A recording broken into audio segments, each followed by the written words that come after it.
Download this code from codegive.com, link in the description below. Calculating an average in Excel ignoring zeros, a comprehensive guide.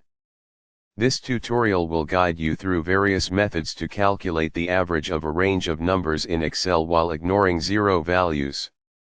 We'll cover different formulas, explain their logic, and provide examples with code snippets to illustrate their usage.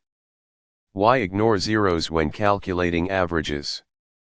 In many real-world scenarios, zero values can skew the average and provide a misleading representation of the data. For example, sales data if you're calculating the average sales per day, a day with zero sales shouldn't be included, especially if it was a holiday closure.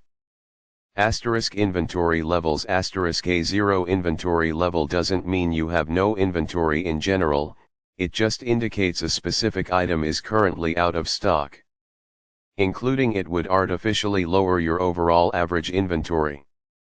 Test scores if a student misses a test and receives a zero, including that zero in the average could unfairly penalize their performance. Therefore, ignoring zeros in average calculations can provide a more accurate and meaningful representation of the underlying data. Methods for calculating averages ignoring zeros. We'll explore several methods,